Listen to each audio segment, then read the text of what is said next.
Rolano y empezamos este panel de conversación. Buenos días, Monse. Muy buenos días. Y a nuestros panelistas, a poquitos días del 1 de mayo tenemos acá al secretario general de la CUT, Eric Campos. Bienvenido, Eric. Muchas gracias, como siempre, por estar acá. Hola, buenos días. Hoy día no me atreví a ir al estudio por mi resfrío, así que para no contagiarlos. Sí, nos contaron que estabas ahí con virus, así que muchas gracias por tu sentido de la responsabilidad. Cuando uno tiene virus, no ir es más responsable que ir a veces, ¿no? Y por supuesto saludamos de Evópolis a Francesca Parodi. Francesca, muy bienvenida, como siempre, gracias por estar acá. Hola, ¿qué tal? Buenos días, Patricio, Montserrat y Eric. Buenos días, Francesca. Eric, me suman los agradecimientos. Aquí tenemos algunos caídos también en la radio y claro, se agradece la consideración.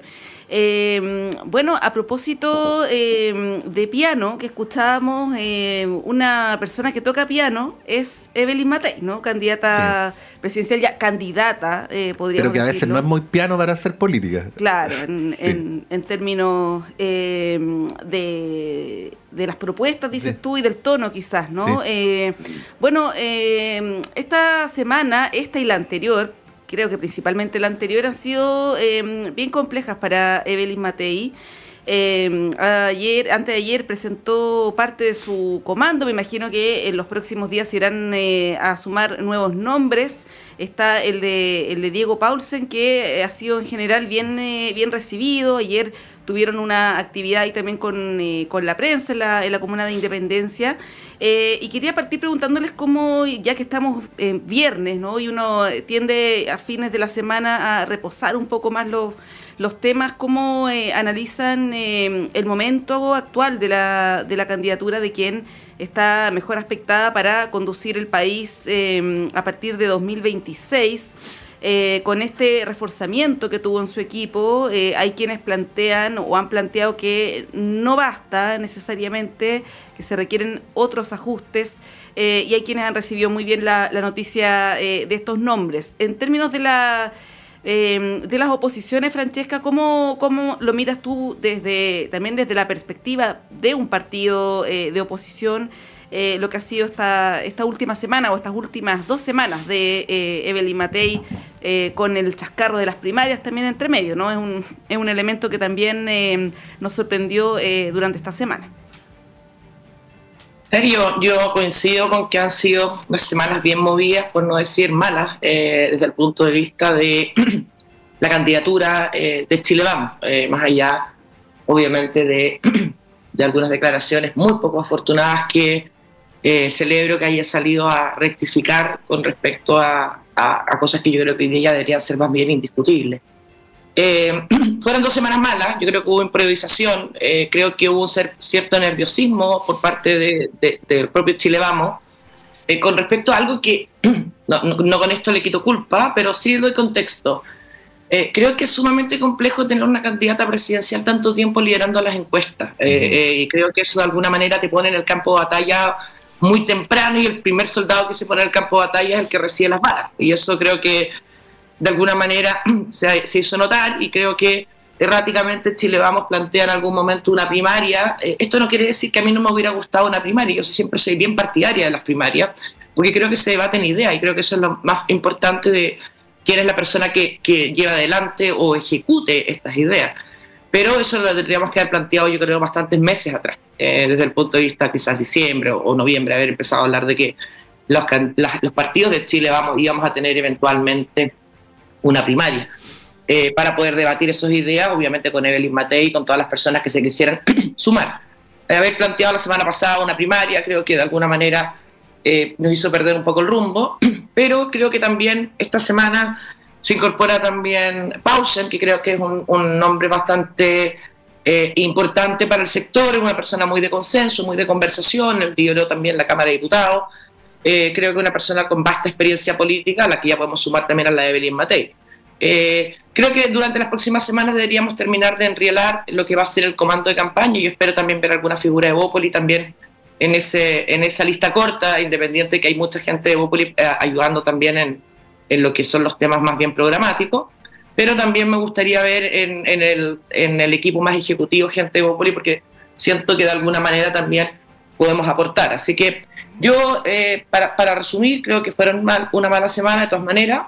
Creo que nos enredó. Creo que nos enredó desde el punto de vista de no perder el rumbo. Tenemos todavía, yo no he visto ninguna encuesta donde Evelyn Matei no lidere las opciones presidenciales, y lo que sí me satisface y me llena de alegría es que cerramos absolutamente la puerta a poder hacer una primaria con libertarios y republicanos, porque ese pacto de reciprocidad, por lo menos yo no estaba dispuesto a respetarlo. Sí. Francesca, te pregunto al tiro de vuelta y luego vamos con Eric. Yo no conozco a nadie en la política chilena que no considere que hacer primarias es mejor que... O sea, que no hacer primarias es mejor que hacerlas, ¿no? José Antonio Cast. Sí, digo, claro, pero digo... Salvo José Antonio Cast, ya. Y por lo tanto esto es algo que se sabe de antes, porque hay experiencia anclada en el pasado reciente, de otros candidatos que han sido presidentes y que igual han hecho primarias aunque iban primero en la encuesta. ¿No debieron los partidos de Chile Vamos haber tenido esto que ahora aparece como tan evidente a la mira a la hora de decidir que la candidata única y el liderazgo único era Evelyn Matei y que por lo tanto había que proclamarla? Porque a tal punto, lo que digo es así, que a última hora se trató de construir una... ¿Cuál es tu... ¿Cómo le llamaste tú a esa primaria, Monse? Cartón. Primaria de cartón. Sí, ¿Qué análisis harían, no? Porque ahí hubo una coincidencia de los consejos generales de la UDI, de Bópoli y de Renovación Nacional de decir, proclamemos a Matei. Y parece que ahora ese consenso tan absoluto no es tan funcional, ¿no? A ver, Patricio, yo estoy de acuerdo con lo que tú mencionas. Yo hubiera sido de la idea de haber hecho primaria, pero no ahora, no de un día para otro y que se sumen todos. También en alguna forma también una reacción, yo creo, a las amenazas de Carter, que dicho sea de paso está pidiendo una primaria casi a las patadas y los combos, amenazando con irse republicano. Entonces me pareció muy reactiva la idea de la primaria y muy improvisada.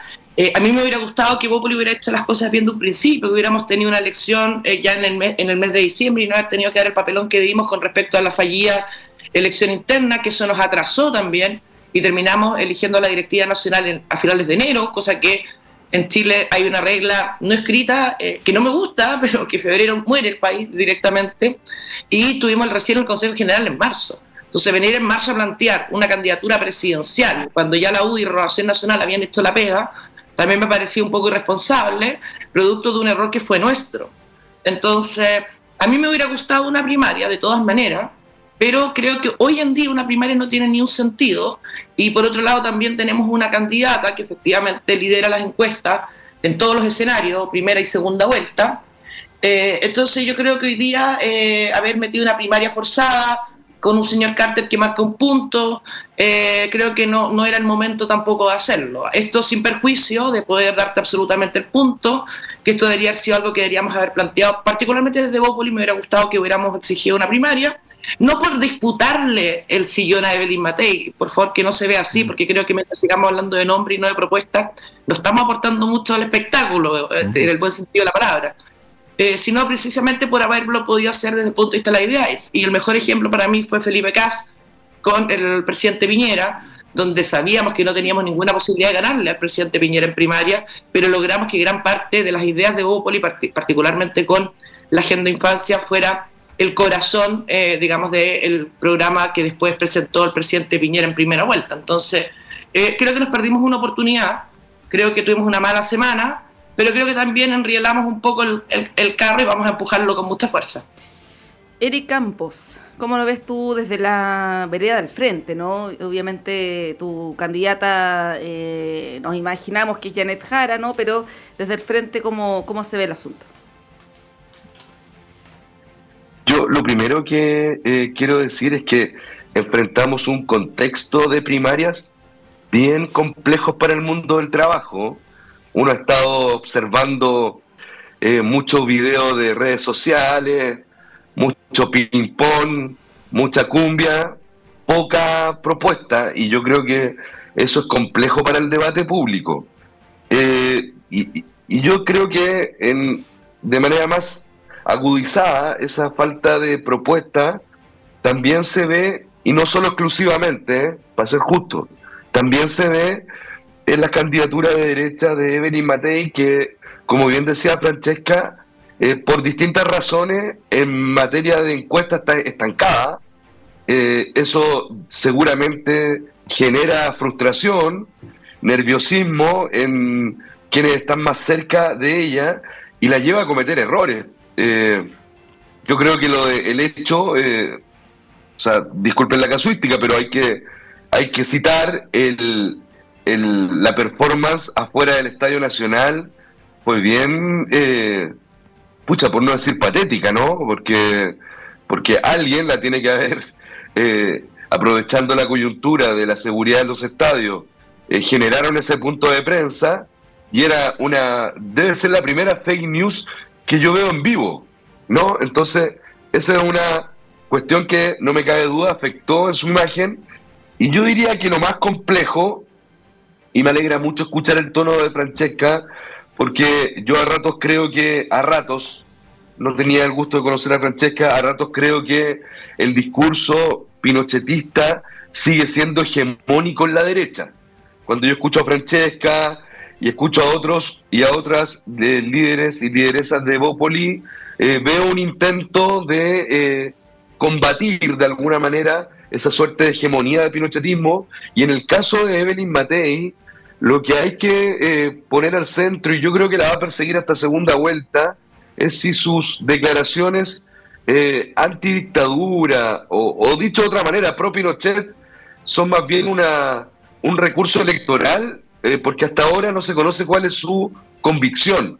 Creo que en eso hay improvisación, o también hay estrategia, ¿no? Intentar que no se sigan jugando votación de ultraderecha o votación de derecha más chilena hacia los dos candidatos que representan estas corrientes más neofascistas como Kass y como Kaiser.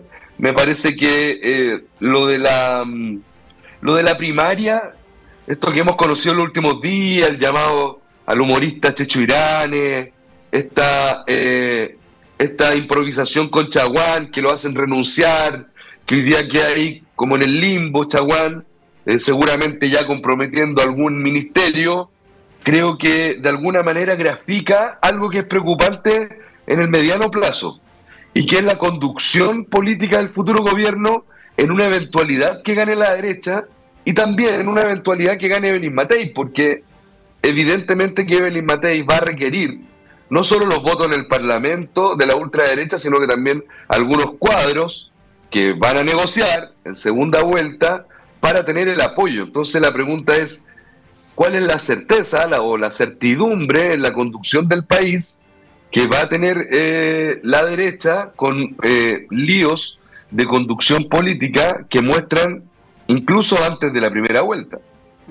Sí, ahí Francesca, quería retomar algo que tú planteabas, esto que también tiene evidencia en el pasado, de que es difícil sostener en el Chile actual una candidatura por demasiado tiempo. Es como si las candidaturas se parecieran más a estos yogurts que tienen fecha de vencimiento, ¿no? Entonces es complicado sostener una candidatura 2 años, más o menos, como ha sido la de Matei, aunque en su primera parte de modo tácito. Pero digo yo, por lo mismo habría que prepararse para tal circunstancia, ¿no? O para tal dilema, porque fíjate que la aparición ahora de un jefe de campaña, de que haya más visibilidad a un comando, de que haya vocerías temáticas, es algo que aparece como consecuencia de una sucesión de errores y no como un diseño previo, ¿no? Que fue lo que sí, disculpa Pato, que fue lo que sí era muy evidente en el caso del presidente Piñera. Sí. Él reclutaba personas, pero con mucha anticipación de su campaña. Sí, y te agrego un factor, lo que ayer Tomás Duval llamó una tendencia de la candidata a improvisar, ¿no? Porque cuando tuviste que algunos dirigentes de Chile Vamos salieron a hacer contención de daño de las declaraciones de Evelyn Matei sobre el golpe y sobre las muertes posteriores. Recuerdo en particular la de el colega Iván Núñez a Iván Moreira, lo que Iván Núñez le decía a Moreira, y creo que es un hecho, no una opinión, que Evelyn Matei se fue a meter sola ahí, en una radio afín políticamente además, y que por lo tanto no se le podía adjudicar ningún tipo de culpa al sector contrario, ¿no? Bueno, sobre esas dos cosas, ¿qué decir? primero que nada, yo creo que todos en este momento estamos un poco echando de menos al presidente Piñera, desde el punto de vista de la organización y la planificación, y también yo trabajé en el gobierno del presidente Piñera, soy bastante piñerista, desde pequeñita que peleaba en mi casa porque me gustaba Piñera. Ya buscándome líos bien de pequeña, quiero decirlo, pero de alguna manera el nivel de planificación y el liderazgo que tenía el presidente Piñera dentro de Chile Vamos era absolutamente indiscutible. No quiero decir con esto que Belén Matei no lo tenga, pero creo que Chile Vamos ha tenido traspiés en el último tiempo, y voy a poner el mejor ejemplo que creo que habla de alguna manera también de esa falta de unidad de proyecto en común que hemos tenido durante el último tiempo, y creo que no ser autocrítica es muy malo, porque efectivamente para eso nos aplaudimos entre todos y decimos lo bacanes que somos y nos quedamos tranquilos que vamos liderando en la encuesta. El hecho, por ejemplo, que pasó con la presidencia del Senado te habla de un desorden en Chile Vamos, eso es indudable. Entonces, mientras más pasa el tiempo, más echo de menos al presidente Piñera en ese sentido. Pero más allá de, obviamente, de conmemorar con nostalgia lo que era el liderazgo del presidente Piñera, yo creo que son personas y son digamos, organizaciones que son diferentes. Eso no quiere decir que Belén Matei vaya a hacer una mala campaña, para nada. Yo tengo toda la esperanza de que se enriele el rumbo y que empecemos ya a proponer lo importante que son las ideas, más allá de quién encabeza esas ideas, que en este caso ya indiscutiblemente va a ser Belén Matei. Con respecto a lo que hablaba Eric, de diferencias que podamos tener entre los diferentes partidos, yo creo que todos los partidos tienen diferencias. Hasta hoy día ya sabemos que el PPD con el Partido Socialista no son partidos hermanos, como siempre habían dicho, y me parece bien que así lo sea. Ahora, ¿cuál es el punto en común? Es lo que yo creo que hay que encontrar desde el punto de vista de dónde construir, y por eso también era tan crítica con la idea de una primaria con republicanos y con libertarios, independiente que podamos tener algunas visiones en común. Creo que tanto en fondo como en forma somos bastante diferentes, y de hecho no hemos votado nada con ellos en el Congreso también. Entonces podríamos estar celebrando el triunfo de la oposición, digamos, el día de mañana, que podría ser muy en el Congreso, digo, muy llamativo, pero desde el primer día legislativo probablemente estaríamos hablando de la frustración de esa victoria con respecto a las votaciones o a los proyectos que uno u otros grupos quieren empujar. Y con respecto al tema de Pinochet, que lo sacó nuevamente Eric, no creo que sea tan hegemónico como dijo la derecha. Yo creo que hay ciertas personas que sí efectivamente todavía se pierden en principios democráticos, cosa que encuentro francamente lamentable, pero también creo que en la izquierda hay personas que también se pierden en el principio democrático y no tienen absolutamente ningún problema en pactar con esas personas, y hablo particularmente de Janet Jara, y no quiero buscar una suerte de empate, pero también creo que ya dejémonos de alguna manera de encontrar terrible lo que pasa en las filas del frente y poder justificar lo que pasa en las filas propias. Y ahí también los principios democráticos que expresa Janet Jara con respecto a lo que pasa en Cuba, me parece que también son cuestionables. Y también por eso podría decir que entonces como el Partido Socialista, que condena la dictadura de Cuba, puede hacer una primaria con el Partido Comunista que se pierde cuando pasa la frontera chilena con respecto a lo que son los conceptos democráticos. Entonces yo creo que Belén Matei tuvo unos malos dichos, lo he dicho, creo que tuvo una mala semana con respecto también a lo que menciona Eric, con lo que hizo en el estadio, o incluso cuando cuestionó el convenio con Codelco con respecto al litio. Pero creo que ella rectificó esos datos. Creo que ahí también Chile Vamos tuvo que subsidiar, digamos, esos dichos y matizar esos dichos en un error absolutamente no forzado, en un programa con Checho Irani que debería ser una taza de leche, como dijo el Ceremi Energía muy malamente. Pero creo que ahora es el momento de mirar hacia adelante y entender de que ya tenemos candidata y que obviamente al ser la candidata que está mejor posicionada en la encuesta, Eric decía está estancada, yo le diría, bueno, primero para estar estancada uno tiene que subir bastante, creo que indiscutiblemente está arriba, y va a recibir más dardos porque efectivamente el primer soldado que se pone en la cancha recibe los tiros y sobre todo el soldado que en este caso marca más en las encuestas. Claro, y además que Matei recibe dardos por la derecha y por la izquierda, es bien complicado estar en esa posición. Igual bien cortito respecto a lo que dice Francesca, ojalá esto no lo escuche ningún entrevistado, pero no hay mayor error para un entrevistado que creer que se está conversando como con un periodista como si fuera un amigo en un café, en un bar o en una casa, ¿no? Ahí a veces radica mucho más el peligro que en circunstancias donde hay una mayor alerta puesta, ¿no? Sí, pues, y la longitud y lo larga que fue la entrevista también. Muy mala consejera. Criticaban a Chávez por a lo presidente, eso fue más o menos parecido, ¿no? No, hay que diferenciar también una entrevista periodística de una conversación, que yo creo que este fue el caso.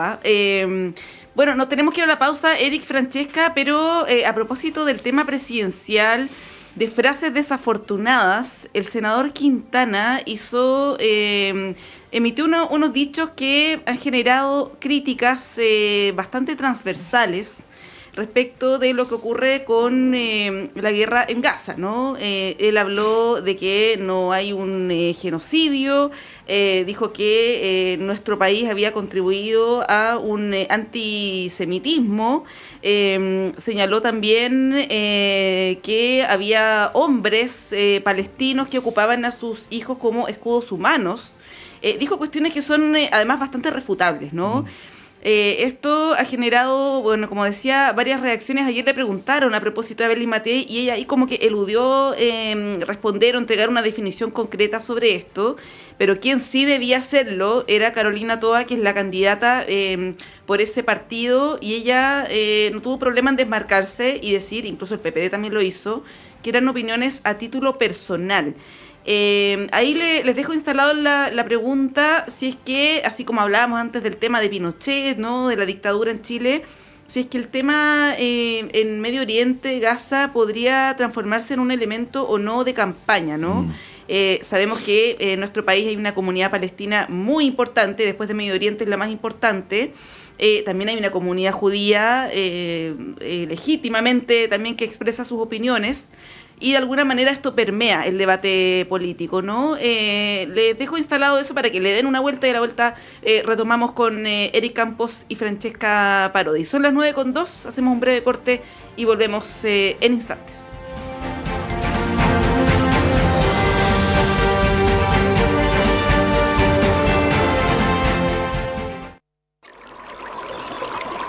Aguas Trayén o Cascada en Mapudungún es la mejor agua purificada con tecnología de última generación. Para más información, visite su página web www.aguastrayen.com.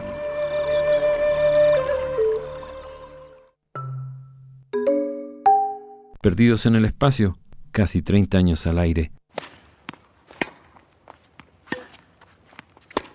Músicas raras y más raras. Instagram, @Perdidos en el Espacio 2003.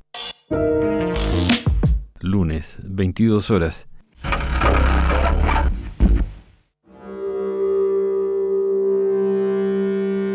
Hola, soy Alessandra Buroto y te quiero invitar a formar parte de la comunidad Travesías, Arte y Política, cada jueves a las 5 de la tarde por Radio Universidad de Chile. Partimos este jueves 1 de mayo como parte de la conmemoración del Día Internacional de las y los Trabajadores para hablar sobre trabajo cultural decente. Acompáñanos en el 102.5 FM o en la señal digital de radio.uchile.cl. Este proyecto es financiado por Fondar Región Metropolitana, convocatoria 2025. El Ballet Folclórico Antumapu de la Universidad de Chile tiene el placer de invitarles a las 8ª Jornadas Académicas 2025 Folclor y Sociedad Manuel Daneman. Este evento se llevará a cabo el sábado 17 de mayo, desde las 10 y hasta las 17 horas, en la plataforma cultural de la Universidad de Chile, Avenida Grecia 3401, Ñuñoa. Para participar, pueden inscribirse enviando un correo a antumapu@uchile.cl. Colabora Radio Universidad de Chile. Vista Panorámica, el informativo semanal de Radio JGM, plataforma multimedia triestamental de la Escuela de Periodismo de la Universidad de Chile. Con nuestro catalejo informativo analizamos la pauta noticiosa y te mostramos que la agenda mediática se puede construir con otras voces, con comunidades y territorios. Todos los domingos a las 18 horas en punto por Radio Universidad de Chile, 102.5 FM. En alianza con una red de radios y medios comunitarios de todo el país. Vista panorámica. Enlazando voces. Conectando territorios. Hola, soy Luis Orlandini y quiero invitarte a sintonizar nuestro programa Contrastes, un panorama de la música de arte chileno. Acompáñame junto a Svetlana Kotova, Andrés Mopuán y Mario Mora, académicos del Departamento de Música de la Facultad de Artes de la Universidad de Chile, mientras exploramos las diversas facetas de nuestra cultura musical. No te lo pierdas, cada sábado a las 18 horas en el 102.5 FM, Radio Universidad de Chile.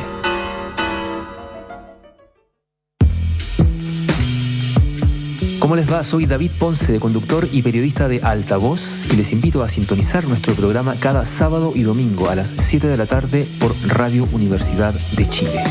Una hora de noticias y estrenos por Altavoz, con más volumen para la música chilena por el 102.5 FM y por la señal de radio.uchile.cl.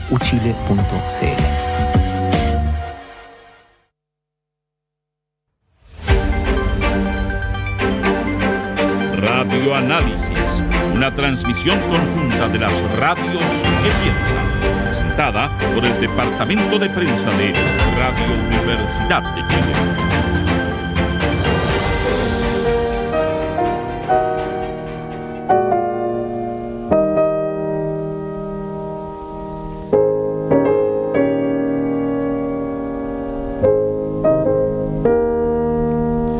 Bueno, como les habíamos contado, el próximo lunes a las 7:30 de la tarde en punto, los ciclos ahí en el Teatro de la Universidad de Chile exigen puntualidad porque después, para no interrumpir al público, uno no puede entrar, así que hay que llegar a la hora. 7:30 a más tardar va a tener esta presentación que es parte de este ciclo y que lleva en esta ocasión por título Homenaje a la memoria de Franz Schubert. Han llamado a nuestros auditores y auditoras, les agradecemos no solo por seguirnos, sino también por participar de estos concursos. Los ganadores con sus entradas dobles son Víctor Godoy, Lorena Tovar, Patricio Valdés, Natalia León y Carolina Garrido. Así es que Víctor, Lorena, Patricio, Natalia y Carolina, nuestras felicitaciones y pásenlo súper bien el próximo lunes.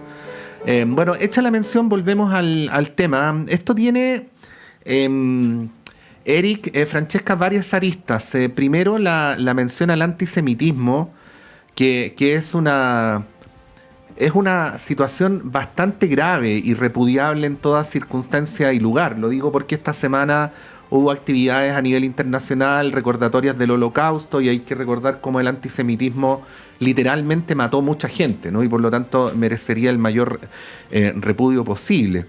Y por eso la alusión del senador Quintana a la palabra es una alusión delicada, ¿no? Pero luego viene la consideración respecto a todo lo que ha pasado en Gaza durante este tiempo, y el modo en que esto interpela al mundo político, ¿no? Y también yo me hago una pregunta, me la hago quizás utópicamente, pero me la hago nomás. Si podremos salir de la disputa palestino-israelí, que es legítima, a ciertos consensos básicos sobre el derecho internacional y los derechos humanos, ¿no? Bueno, ahí quiero preguntarles cómo lo ven. Eric. O sea, yo creo que escuchaba la entrevista anterior con el profesor de la Universidad de Chile y hay una reflexión que se hacía en la conversación sobre la necesidad de evidencia científica y yo diría en este caso de historia, de historicismo para hablar de los conflictos que se relacionan con violaciones de derechos humanos. No quiero dejar pasar una cuestión que señaló Francesca en la pauta anterior sobre cierta cuestión equivalente entre condenar la dictadura en Chile y la opinión en política internacional del partido, en este caso el Partido Comunista, y lo digo por una razón bien concreta, porque en el caso de las violaciones de derechos humanos en Chile, quienes promueven el pinochetismo, lo reivindican y le hacen homenajes, fueron cómplices, algunos activos y otros, como dijo el presidente Piñera, pasivos de violación de derechos humanos donde el Partido Comunista fue víctima. O sea, nosotros no somos opinantes desde afuera y yo creo que en este sentido lo que plantea el senador Quintana tiene también, en mi opinión, una falta de historicidad en sus opiniones bien grave para un senador, porque esto no se trata primero de antisemitismo, esto se trata de humanidad. Y en buena hora, lástima que sea a propósito de estas declaraciones, en buena hora hay un debate público respecto de Gaza, de Palestina y del genocidio que está llevando adelante Israel, dado que no se puede ser cómplice de una masacre que ya tiene más de 30.000 víctimas, algunos incluso hablan de más de 80.000 víctimas, varios de ellos mujeres, miles de ellos mujeres y niños. Entonces yo creo que lo que acá hay es un derecho internacional pisoteado. Hay varias declaraciones de gobiernos progresistas, de organismos internacionales respecto de la condena de lo que está ocurriendo en la franja de Gaza, y yo creo que acá hay que separar agua, y yo creo que además es muy grave que lo diga Jaime Quintana, que es alguien del progresismo, porque precisamente Chile en esto ha tenido un rol internacional en materia de promover medidas de resolución del genocidio que se está llevando a cabo en la franja de Gaza. Ha jugado un rol, y en este caso que sea un senador, de la importancia del senador Quintana, de alguna manera vulnera esa posición diplomática que ha tenido Chile en materia internacional. Yo creo que acá no hay dobles lecturas.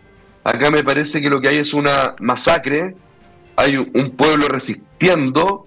Esa resistencia en ningún caso nos lleva a cometer el error de justificar actos terroristas, pero no es equiparable ni comparable con lo que está llevando adelante Israel, y en eso además se equivoca, porque como decíamos, Serrat, Chile no es cualquier país en este debate, ¿no? Es el país que tiene la colonia palestina más grande fuera de Medio Oriente en el mundo. Entonces, además, golpea el corazón de la sociedad chilena. Yo creo que en buena hora el PPD salió a desmarcarse, y que también, qué bueno que Toá haya tomado posición en aquello. Francesca, ¿cómo lo ves? Tiendo a coincidir con Erika. Lo que pasa, no con respecto a las violaciones de derechos humanos, no dije eso bajo ningún punto de vista de una justificación a las violaciones de los derechos humanos. Y creo que he sido bastante clara en este aspecto también de qué es lo que pienso, y qué es lo que pienso también cuando mi sector se pierde en las credenciales democráticas. A ver, yo creo que lo que dijo el senador Quintana tiene algo bueno desde el punto de vista de abrir un debate que creo que lo hemos dado de manera profunda con respecto a qué pensamos de lo que está pasando en Gaza o con Israel, o incluso en Ucrania y también en Rusia. Como nos pilla como muy lejos, y de alguna manera evitamos entrar en la profundidad del conflicto, que efectivamente una cosa es el conflicto histórico que tiene Israel con Palestina, y otra cosa bien diferente es lo que está pasando hoy día particularmente en Gaza. Me parece grave las acusaciones del senador Quintana desde el punto de vista de minimizar lo que está pasando ahí, independiente si le queremos llamar genocidio, guerra, terrorismo o el nombre que le queramos poner. Y también creo que, a ver si lo puedo explicar bien porque si no puedo quedar bastante mal, es el hecho de hablar de los niños como escudo humano, de alguna manera lo hace como justificando las balas. Básicamente el problema es que pone a los niños delante. Entonces me parece sumamente grave. Creo que cuando uno es presidente de un partido, las opiniones personales, lamentablemente, a mí me tocó representar a Evópoli también como secretaria del partido, y efectivamente es súper complejo tener un cargo institucional porque de alguna manera uno pierde la autonomía de opinar lo que uno quiere, y cuando uno habla se entiende lo que uno representa. Y ahí yo creo que es sumamente complejo los dichos. Bueno, la candidata presidencial Carolina, o la precandidata presidencial Carolina Toá, le quitó el piso, pero yo creo que más allá y también creo que lo hizo el propio PPD y gran parte del oficialismo, efectivamente no vi a mi sector referirse, espero que lo haga durante el día de hoy, pero creo que abre un debate que es necesario que demos desde manera un poco más profunda, y dejemos de mirar hacia el lado lo que pasa fuera de nuestro continente. Creo que lo que pasa independiente que tengamos la comunidad palestina más grande, como dice Eric, no tengo el dato, pero le creo lo que está diciendo, pero también tenemos una comunidad judía muy grande, y hemos visto muchas veces también enfrentamientos entre las diferentes comunidades a nivel más bien verbal. La otra vez paseaba por un condominio en Los Arnestea y me daba cuenta de que habían banderas, una bandera palestina y en la casa al frente una bandera israelita. Entonces me imagino que también la convivencia a nivel social en nuestro país también se ha visto afectada por lo que está pasando. Entonces creo que hay que ser sumamente cuidadoso, obviamente condenar la violencia, no me pierdo en eso, pero también de la liviandad de las palabras que decimos cada uno, porque, como bien digo, esto está permeando en las diferentes comunidades que tenemos en nuestro país, y también sobre la violencia tenemos que tener una sola mirada y no perdernos en base, nos vamos alejando de la frontera chilena. Entonces, yo creo que ahí, creo que bienvenido el debate, mala la forma, pero si esto sirve para poder conversar esto un poco más profundamente, creo que nos haría muy bien, no solamente como Estado, donde creo que el presidente Boric ha tenido una línea bastante clara con respecto a esto, y creo que la política internacional de alguna manera no se discute, sino que la diplomacia tiene que ser solamente una y no cada uno tener su propia diplomacia sobre las relaciones del país, y en este caso recae sobre el presidente Boric. Sí, tenemos la particularidad en esta elección, en esta campaña, que esto va a ser un tema, ¿no? A diferencia de la del 2021, donde no había un conflicto, o sea, un conflicto se arrastra hace décadas, digamos, pero como lo conocemos desde octubre del año claro, no era un momento tan agudo, ¿no? Claro. Así es. Bien, nos quedan algunos minutos y los queremos llevar a otro tema que también va a marcar fuertemente la campaña electoral, que es el tema del gasto fiscal. Se entregó una alocución que fue cuestionada por algunos errores, ¿no?, de la directora de presupuesto el día miércoles respecto del equilibrio fiscal en un contexto donde había un aumento sustantivo y sostenido de distintos gobiernos respecto del gasto fiscal, que tiene que ver con muchos factores. Uno de ellos es que hay una cantidad que antes no la teníamos de migrantes, por lo tanto el Estado también tiene que ahí hacer un desembolso respecto del gasto social, ¿no? Y este gobierno, puede haber sido cualquier otro, le ha tocado también enfrentar esa realidad, ¿no? El tema del equilibrio fiscal es un elemento que ha sido mencionado y criticado por Evelyn Matei. También ha sido un tema que ha resaltado la exministra Toá. Y esto va de la mano, Eric, Francesca, con el debate sobre los impuestos, ¿no? Sabemos que en sociedades donde hay un alto gasto del Estado, también hay una alta recaudación, ¿no? Siempre se ponen los ejemplos de los países nórdicos, donde tienen un acceso universal, por ejemplo, a la salud, a la educación de muy buena calidad, pero tienen un sistema impositivo donde hasta le recortan hasta el 50% del sueldo, ¿no? Ese debate está de alguna manera truncado en nuestro país, cuando esta semana o la semana pasada el ministro Marcel dice, este tema ya no va, ¿no? Lo de los impuestos. ¿Cómo ven esta discusión? Porque pareciera ser técnica, económica, pero es bien política, la verdad. Eric Campos. Sí, yo creo que precisamente el lío que tenemos en Chile, a diferencia de países vecinos como Argentina, es que en Chile solo hablan de economía los supuestos técnicos, ¿no? En el mejor caso la academia, cuando la economía tiene profundas, no es una técnica aséptica, no es inocua, tiene, por supuesto, intereses. Yo creo que estamos en un momento, claro, donde la coyuntura nos obliga a hablar del gasto fiscal, pero la pregunta es si Chile va a seguir creciendo a pesar de los esfuerzos que pueden hacer incluso desde el progresismo o desde la derecha, y da la impresión que las limitaciones de crecimiento económico en Chile son más bien estructurales. Ayer hablaba con un amigo economista y me mostraba gráficos de cómo la tendencia a la baja en el crecimiento viene desde el año 98, entonces da la impresión que después de la crisis subprime del 2008, sumado a esto, el alto gasto fiscal que hubo durante la pandemia, nos trajo un momento de ajuste que ha obligado al gobierno a tomar medidas que yo al menos no comparto, dado que todo indica que a esta suerte de limitación estructural de crecimiento se le va a sumar la coyuntura en un ciclo mucho mayor de la guerra arancelaria, lo que va a poner problemas para la economía, y uno esperaría que el Estado ahí jugara un rol contracíclico.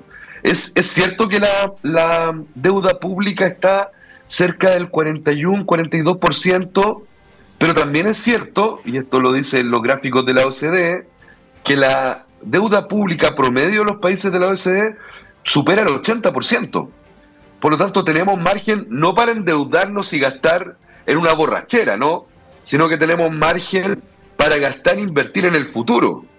Este es un buen momento para discutir cómo el Estado juega un rol promotor en otros factores de desarrollo económico más bien vinculado a la innovación, a la investigación, a industrias que otorguen valor agregado, o vamos a mantener esta tendencia de economía extractivista que estructuralmente no nos va a permitir crecer más.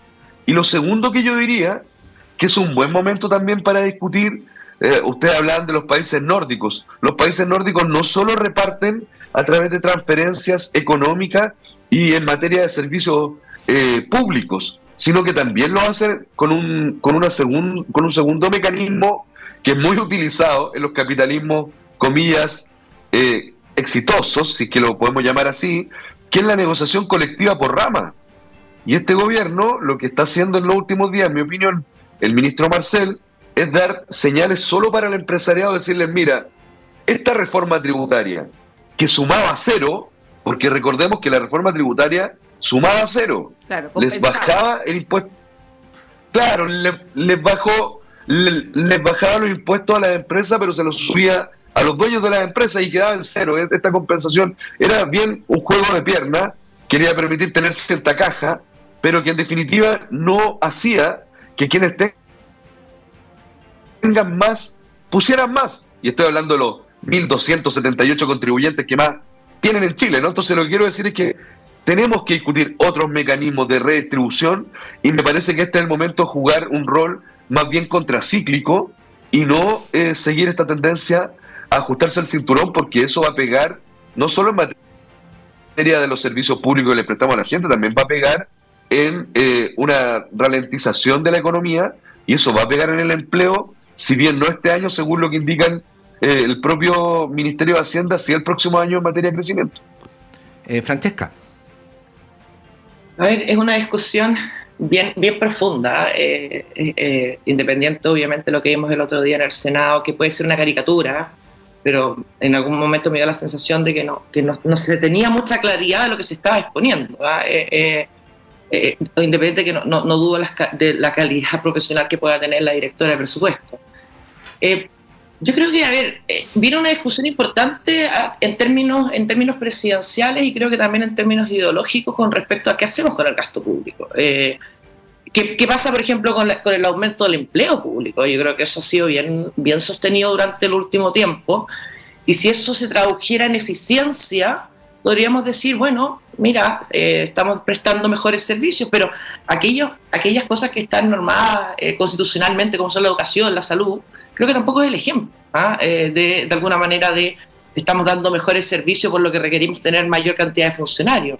Estaba viendo el otro día el crecimiento desde el año 90 hasta el día de hoy. En el año 90 teníamos 100.000 y tantos empleados públicos para 13 millones de personas, más o menos, que era el censo del año 90. Y hoy día estamos en 400 y tantos mil empleados públicos. Esto estamos hablando solamente de los que están directamente ligados con el gobierno, independientes son todas las otras cosas personas que trabajan eventualmente. Y hoy día estamos en un censo de casi 19 millones de personas. Entonces, ¿cuál es la eficiencia que tiene el Estado esa sería la primera pregunta que yo me haría. ¿Qué tan eficiente es el Estado con respecto a los servicios o bienes que tiene que proveer el Estado? Y ahí yo creo que después podemos discutir si necesitamos más plata o necesitamos menos plata. Primero es en qué estamos gastando la plata y qué tan eficiente es. Y ahí le escuché algo a Carolina Toá que me gustó bastante, la fusión de los ministerios. Yo creo que hay ministerios hoy en día que no tienen ningún sentido que sean un ministerio por sí solo. Hablo, por ejemplo, de vivienda y bienes nacionales, por ejemplo, para poner vivienda, que es un ministerio grandote, digamos, y bienes nacionales más pequeño, pero también tiene tiene su cantidad de funcionarios. ¿Qué pasa, por ejemplo, con la Secretaría General de Gobierno? Que, por cierto, yo pertenecía a eso, pero siempre he pensado que no requiere ser un ministerio por sí mismo, sino que podría ser perfectamente una vocería, como tienen otros países. Entonces, yo creo que tenemos que hacer una discusión, primero que nada, de para qué queremos más plata, pero sobre todo, de la plata que tenemos, en qué la estamos gastando y qué tan eficiente es ese gasto. Particularmente hablo en el tema de salud y de educación. Con esto no quiero decir, viene la persona de derecha que quiere sacar y recortar impuestos. No, yo lo primero que quiero decir es en qué estamos gastando los recursos, y creo que eso no solo es bueno para que el Estado funcione mejor, sino que también lo veo como una forma de rendimiento de cuentas de todos los impuestos que pagamos los ciudadanos con respecto a desde el pago del IVA hasta las contribuciones, por cierto también todos los recortes que se le hacen al sueldo. Entonces, yo creo que primero hacer ese debate, creo que es muy legítimo, y después ver qué necesitamos para ser mejores, más allá de cuánta plata más queremos recaudar simplemente por meter la mano al bolsillo de los chilenos. Sí, solo un comentario muy cortito. Me acordaba que el otro día, hace un poco más de un mes, estuvo Gonzalo Marner acá, economista, que fue subdere en el gobierno de Patricio Elwin en el 90, y él contaba que cuando él era subdere, ¿tú te acuerdas, Pato? Había... estoy inventando, 50 funcionarios. 150. Dijo. 150. Y ahora creo que dijo, claro, algo más de 1000. En un periodo que es amplio, pero da cuenta cómo ha ido creciendo lo que se plantea de los funcionarios del Estado, ¿no? La pregunta si se justifican esos 1000, creo que es válida, ¿no? Lo planteaba él siendo un economista de izquierda.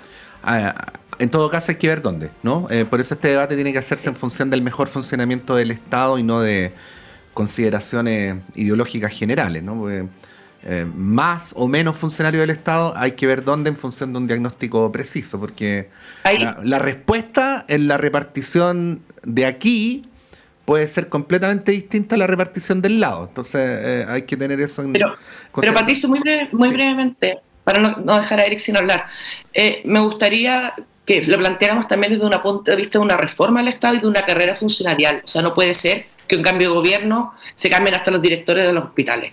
Entonces, yo creo que eso es muy relevante para no usar el Estado finalmente como un botín de repartir cargos en base a quién movió más banderas en las campañas. Y esto no estoy diciendo... Así como tampoco debería suceder el otro extremo, que es que personas que entran como cargos de confianza políticos después se autodenominen funcionarios públicos para quedarse en el gobierno siguiente, ¿no? Bueno, pero es que lo que pasa... ocurren las dos cosas. Pero es que pasa, es que de hecho, perdona que te lo diga, Patricio, pero si tú entras, por ejemplo, yo fui seremi vocera, yo entré con personas de mi equipo y las primeras personas que yo les exigí cuando que me fueran que renunciaran fueron las personas que entraron conmigo, para que no empiecen a engrosar la grasa del Estado, y que hoy día lamentablemente tenemos a mucha gente que está todavía dentro y que se quedó escondida debajo de un escritorio porque cambió el gobierno. Sí. Y eso es izquierda y derecha. Francesca, Eric, vamos a tener que dejar hasta acá el panel. Ustedes me comprenderán. Lo que pasa es que a la vuelta de la pausa vamos a conversar con el profesor José Massa, más conocido como el profe Massa, académico de nuestra universidad, Premio Nacional de Ciencias Exactas, y le queremos dar el tiempo que amerita esa conversación. Así es que, Eric Campos, muchas gracias por haber venido. Que te mejores, que tengas un buen fin de semana. Trata de hacer un poco menos de sindicalismo el fin de semana para que te guardes. Tus bases te necesitan sano. Muchas gracias. Nos vemos el 1 de mayo. Vale. Lo mismo, Francesca, que tengas un buen fin de. Perdón, y disculpar a Eric nuevamente. Sí, no, a la próxima vez le damos toda la palabra a Eric. Vamos a ir un breve alto con Montserrat y a la vuelta el profesor Massa con nosotros y con ustedes.